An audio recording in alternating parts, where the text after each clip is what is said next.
मैं उन नफ्सियाती अमराज़ के बारे में बात करूंगा जिनके बारे में अक्सर ये कहा जाता है कि ये कोई जादू है या आसेब और जिन का साया है। न्यूरोटिक डिसऑर्डर्स के अंदर जो मरीज़ है उसका रियलिटी से ताल्लुक़ बरकरार रहता है, जबकि जो साइकोटिक डिसऑर्डर्स जिनको आम ज़बान में दीवानगी की बीमारी कहा जाता है उनके अंदर मरीज़ का जो हकीकी दुनिया है उससे ताल्लुक़ ख़त्म हो जाता है। ये एक नफ्सियाती बीमारी है और इसका इलाज साइंस में और मेडिसिन में मौजूद है। उर्दू पॉइंट की वीडियोस देखने के लिए हमारा चैनल सब्सक्राइब कीजिए और बेल के आइकन पर क्लिक कीजिए ताकि आप हमारी तमाम आने वाली वीडियोस से बाखबर रह सकें। अस्सलाम वालेकुम, मेरा नाम डॉक्टर नुमान अहमद है। मैं कंसल्टेंट साइकाइट्रिस्ट हूँ। मैंने साइकाइट्री में यानी शोबा नफ्सियात में FCPS किया हुआ है और मैं लाहौर और सियालकोट में बतौर माहिर नफ्सियात अपनी प्रैक्टिस करता हूँ। आज की उर्दू पॉइंट की इस वीडियो में मैं उन नफ्सियाती अमराज़ के बारे में बात करूँगा जिनके बारे में अक्सर ये कहा जाता है कि ये कोई जादू है या आसेब और जिन का साया है। हमारी क्लिनिकल प्रैक्टिस में अक्सर लोग अपने फैमिली मेम्बर्स को या रिश्तेदारों को या दोस्त अहबाब को ये कहकर लेकर आते हैं कि इन पर कोई जादू हो गया है या ये आसेब का साया हो गया है या इन पर कोई जिन आता है, जिसकी वजह से ये इस उल्टी सीधी हरकतें करते हैं या उल्टी सीधी बातें करते हैं। मैं यहाँ पर ये बताना चाहता हूँ कि मेडिकली तौर पर और साइंसी एतबार से हम इस चीज़ पर यकीन रखते हैं कि ये एक नफ्सियाती बीमारी है और इसका इलाज साइंस में और मेडिसिन में मौजूद है। इस वीडियो की तफसील में जाने से पहले मैं ये बात स्टार्ट करना चाहूँगा कि नफ्सियाती अमराज़ को हम अमूमन बुनियादी तौर पर दो हिस्सों में तकसीम करते हैं। एक तरफ न्यूरोटिक डिसऑर्डर्स कहा जाता है और दूसरी तरफ साइकोटिक डिसऑर्डर्स कहा जाता है। अब इन दोनों में जो डिफरेंस है या फ़र्क है वो सिर्फ इतना है कि इन दोनों में से एक के अंदर यानी न्यूरोटिक डिसऑर्डर्स के अंदर जो मरीज़ है उसका रियलिटी से या हकीकी ज़िंदगी से ताल्लुक़ बरकरार रहता है, जबकि जो साइकोटिक डिसऑर्डर्स जिनको आम ज़बान में दीवानगी या पागलपन की बीमारी कहा जाता है उनके अंदर मरीज़ का जो हकीकी दुनिया है या रियलिटी है उससे टच या ताल्लुक़ ख़त्म हो जाता है।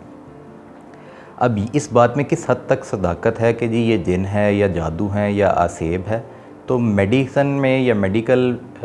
रिसर्च के लिहाज से और साइंस के हिसाब से इस बात में कोई ख़ास सदाकत नहीं है, बल्कि रिसर्चेस जो हैं वो इस बात को प्रूफ करती हैं कि ये जहन के अंदर पैदा होने वाली एक बीमारी है जिनको आम ज़बान में साइकोटिक डिसऑर्डर्स यानी दीवानगी की बीमारी कहा जाता है। अब ये मिसकंसेप्शन क्यों पाया जाता है कि ये कोई जादू है या आसेब है या कोई जिन्नात का साया है, तो इसका जवाब इस चीज़ में मौजूद है कि इनके अंदर पैदा होने वाली अलामात कुछ इस तरह की होती हैं जिसकी वजह से ये तासुर आम हो गया कि ये शायद कोई गैबी साया है जिसकी वजह से ये मरीज़ इस तरह की हरकत करते हैं। मसलन वो क्या अलामात हैं जो इसकी तरफ इशारा करती हैं। इनमें बड़ी कॉमन जो अलामात हैं वो बेरब्त बात करना यानी इर्रेलेवेंट टॉक करना, ऑड बिहेवियर शो करना यानी उल्टी सीधी हरकतें करना, शक शुबे के ख़यालात जहन के अंदर आना, लोगों को देखकर ऐसा महसूस होना कि लोग उनके बारे में बात कर रहे हैं या उनके ख़िलाफ़ कोई प्लानिंग कर रहे हैं। इसके अलावा नींद का ना आना, फिर अकेले बैठे ख़ुद कलामी करते रहना यानी सेल्फ़ टॉक करना, अकेले बैठे ख़ुद से हंसते रहना और अकेले बैठे को हाथों के इशारे करते रहना, ये सारी अलामात इसमें शामिल हैं, जिसकी वजह से ये शायबा होता है कि शायद इन पर कोई ऐसा साया है जिसकी वजह से वो ये सब हरकत कर रहे हैं। अब अमूमन कौन से ऐसे क्लिनिकल डायग्नोसिस हैं या कौन सी ऐसी बीमारियां हैं जो क्लिनिक्स में हमें देखने को मिलती हैं जिनके बारे में ये कहा जाता है, तो ये 4 मुख्तलिफ़ तरह की बीमारियां हैं। इनमें सबसे पहले एक बीमारी जिसको कहा जाता है ब्रीफ साइकोटिक डिसऑर्डर, दूसरे नंबर पे बीमारी है जिसको कहा जाता है शिज़ोफ्रेनिया या स्किज़ोफ्रेनिया, तीसरे नंबर पे बीमारी है जिसको डिलूजनल डिसऑर्डर कहा जाता है और चौथे नंबर पे एक बीमारी है जिसको बाइपोलर डिसऑर्डर या आम ज़बान में तेज़ी और उदासी की बीमारी कहा जाता है।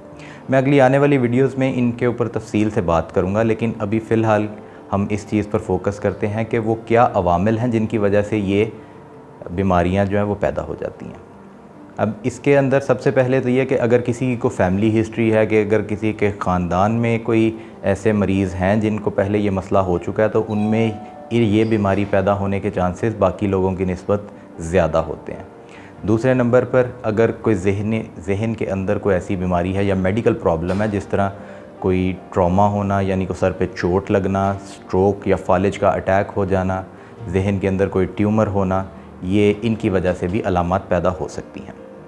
तीसरे नंबर पर नशावर चीज़ों का इस्तेमाल। वो लोग जो चरस, शराब या आजकल ख़ास तौर पे आम जो आइस है जिसको मेथाम्फेटामीन कहते हैं, उस नशावर चीज़ का इस्तेमाल करते हैं, तो उनके अंदर ये बीमारी पैदा होने का ख़तरा बाकियों की निस्बत कहीं ज़्यादा है, या साइंसी एतबार से 6 गुना ज़्यादा है।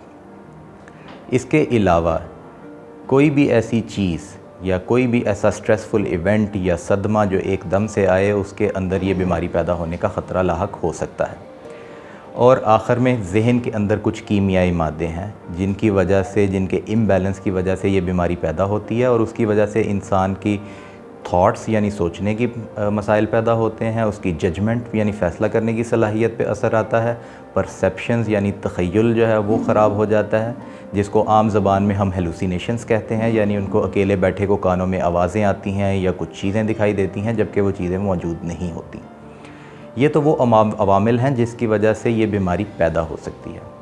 अक्सर लोग जब मरीज़ को हमारे पास लेकर आते हैं तो वो इसी शशोपंज में होते हैं कि जी इसका इलाज कैसे होगा। तो जैसा कि मैंने बताया कि क्योंकि ये बीमारी केमिकल इम्बैलेंस की वजह से पैदा होती है, तो इसका इलाज भी दवाइयों की सूरत में मौजूद है। अब अमूमन ये अद्वियात जो हैं वो टैबलेट्स की फ़ॉर्म में भी दी जाती हैं, या अगर कुछ पेशेंट्स जो बहुत ज़्यादा अग्रेसिव हों, दवाई ना ले रहे हों, या ये मानने को ही तैयार ना हो कि जी हम बीमार हैं, उनके अंदर इंजेक्शंस की फ़ॉर्म में ये इलाज किया जाता है ताकि उनको इस बीमारी से निजात हासिल की जा सके। आखिर में मैं ये बात करना चाहूँगा कि इस बीमारी से रिकवरी के चांसेस क्या हैं। तो हम क्लिनिकल प्रैक्टिस में अपनी देखते हैं कि जितना जल्दी इस बीमारी की तशख़ीस हो जाए, उतना ही जल्दी इसका इलाज मुमकिन है और उतना ही जल्दी दवाई का असर आता है और बीमारी के पूरी तरह ठीक होने के चांसेस बढ़ जाते हैं। लेकिन जैसे जैसे इस बीमारी का दौरानिया लंबा होता रहता है और इलाज नहीं कराया जाता, तो वो बेहतरी के चांसेस आहिस्ता आहिस्ता कम होते रहते हैं, क्योंकि बीमारी शिद्दत इख्तियार करती रहती है और आहिस्ता आहिस्ता अद्वियात का असर उसके ऊपर कम से कम होता रहता है। दूसरे नंबर पर लोग क्यों इस बीमारी का इलाज कराने से कतराते हैं। एक तो जैसे कि मैंने पहले ज़िक्र किया कि लोगों को इस चीज़ की अवेयरनेस ही नहीं है कि ये कोई ज़हनी या मसला है या कोई बीमारी है। आम लोग यही समझते हैं कि ये कोई जिन है या सेब है, इसीलिए वो पेशेंट को डॉक्टर्स के पास लेके ही नहीं आते या हॉस्पिटल में लेके ही नहीं आते। दूसरी चीज़ ये है कि जो लोग मरीज़ को ले भी आते हैं तो ये उन बीमारियों में से एक है जिसमें इलाज बड़ी आहिस्ता आहिस्ता शुरू किया जाता है, अद्वियात थोड़ी मिकदार से शुरू की जाती हैं और स्लो रिकवरी होती है बीमारी के अंदर, यानी चंद हफ़्तों से लेकर चंद महीनों तक ये इलाज चलता है। तो अमूमन जब 2-4 दिन में या 2 हफ़्तों में बेहतरी नहीं आ रही होती मरीज़ में, तो लोग समझते हैं कि शायद अद्वियात काम ही नहीं कर रही हैं और ये कोई और ही मसला है, जिसकी वजह से वो इलाज बीच में छोड़ देते हैं। अब इस चीज़ का नुकसान क्या होता है? नुकसान इस चीज़ का ये होता है कि उसकी वजह से जो आधा इलाज करवाया जाता है उसमें फिर जब बीमारी दूसरी दफ़ा वापस आती है तो उसकी शिद्दत भी बढ़ जाती है, और वही बीमारी जो पहले थोड़ी अद्वियात पे बेहतर होनी थी या ठीक हो जानी थी, वो आगे चलकर उनमें अद्वियात का इजाफ़ा करना पड़ता है और कई दफ़ा वो उसके बावजूद भी ठीक नहीं होती। तो ये तो थी आज की वीडियो। मैं उम्मीद करता हूँ कि आपको ये वीडियो पसंद आएगी। आगे आने वाली वीडियोज़ में मैं मज़ीद इन बीमारियों के बारे में तफसीलन आगाह करूँगा। तब तक के लिए अल्लाह हाफ़िज़।